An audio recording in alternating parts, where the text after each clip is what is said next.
Assalamualaikum warahmatullahi wabarakatuh. Saya Amiratul Latifah. Di sini saya akan menjelaskan tentang ketentuan legal administratif bank syariah, pembukaan, perubahan, merger, konsolidasi, akuisisi, likuidasi, dan pembubaran. Yang pertama yakni pembukaan bank syariah. Kantor cabang adalah kantor bank yang secara langsung bertanggung jawab kepada kantor pusat bank yang bersangkutan dengan alamat tempat usaha yang jelas. Dalam memberikan izin pembukaan kantor cabang bank ini perlu memperhatikan pemenuhan persyaratan yang ditetapkan oleh Bank Indonesia. Kemudian juga memperhatikan tingkat persaingan yang sehat antar bank, tingkat kejenuhan jumlah bank dalam suatu wilayah tertentu, serta pemerataan pembangunan ekonomi nasional. Ada beberapa pembagian pembukaan kantor cabang syariah. Yang pertama, membuka kantor cabang syariah yang baru. Yang kedua, mengubah kegiatan usaha kantor cabang yang melakukan kegiatan usaha secara konvensional menjadi kantor cabang syariah. Yang ketiga, meningkatkan status kantor di bawah kantor cabang yang melakukan kegiatan usaha secara konvensional menjadi kantor cabang syariah. Yang keempat, mengubah kegiatan usaha kantor cabang yang melakukan kegiatan usaha secara konvensional yang sebelumnya telah membuka unit syariah menjadi kantor cabang syariah. Yang kelima, meningkatkan status kantor cabang pembantu yang melakukan kegiatan usaha secara konvensional yang sebelumnya telah membuka unit syariah menjadi kantor cabang syariah.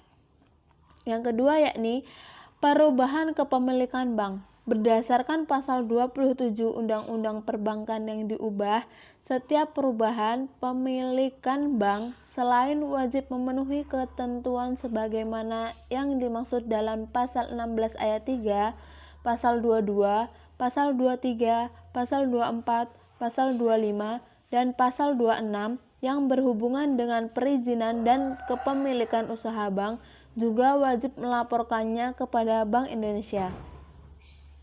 Rencana pengalihan kepemilikan bank yang dilakukan secara langsung harus dilaporkan terlebih dahulu pada Bank Indonesia. Tujuannya untuk memastikan bahwa peralihan kepemilikan dilakukan pada pihak-pihak yang memenuhi persyaratan sebagai pemilik bank.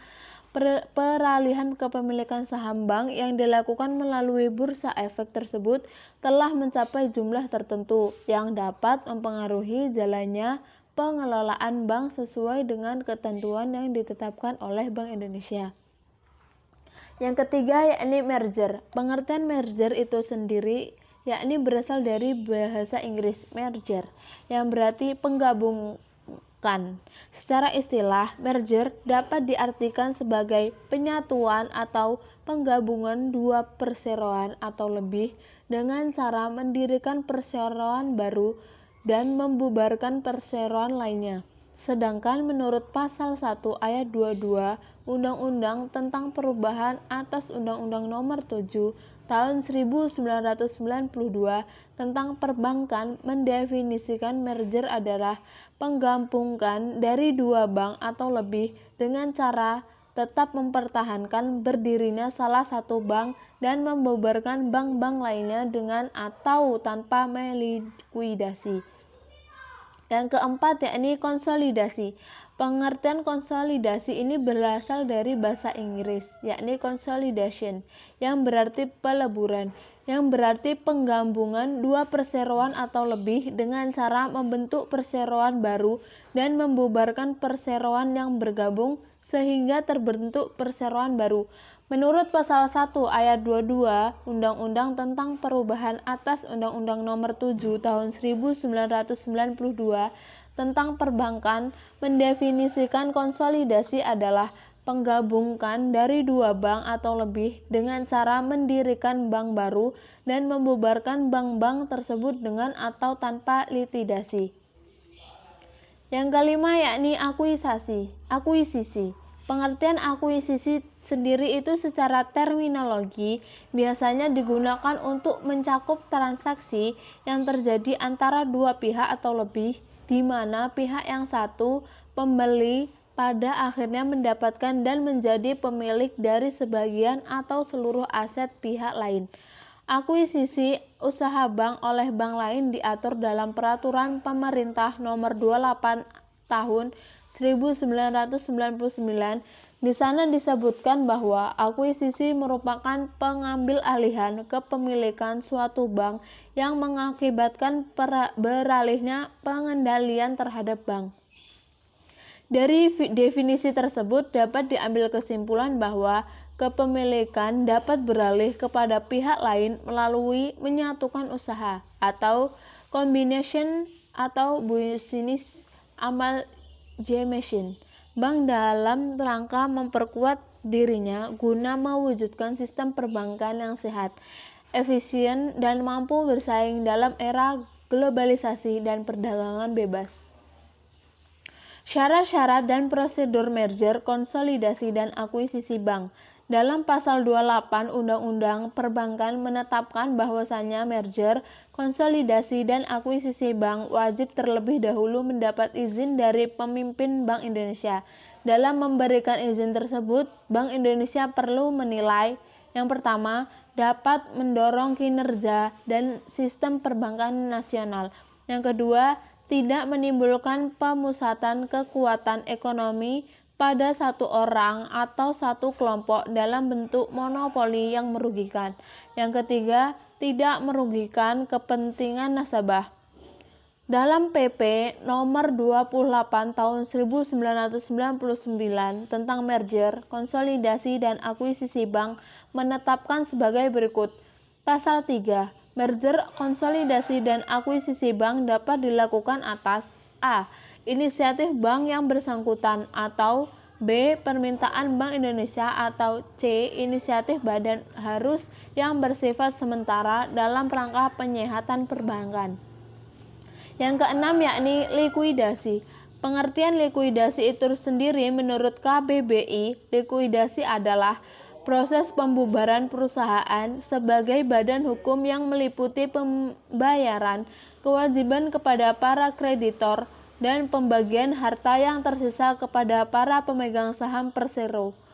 Sedangkan menurut Kamus Perbankan, likuidasi adalah pembubaran perusahaan dengan penjualan harta perusahaan, penagihan piutang, dan pelunasan utang serta penyelesaian sisa harta atau utang antara para pemilik. Pelaksanaan likuidasi bank dilakukan oleh tim likuidasi secara efisien dan efektif, dan diharapkan likuidasi dapat selesai dalam waktu singkat. Anggota tim likuidasi berjumlah minimal 3 orang dan maksimal 7 orang.